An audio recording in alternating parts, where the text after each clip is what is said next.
కావాలని నేర్పిస్తున్నాం అనమాట. వీడు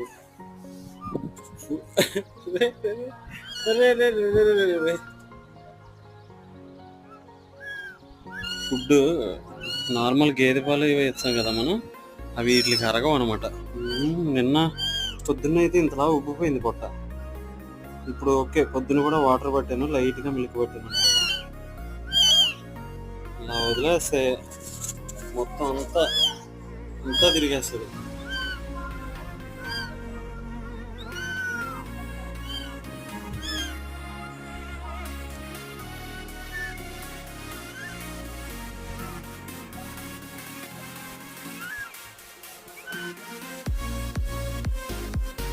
మాత్రం ఉండడం. దొంగతనం చూడండి.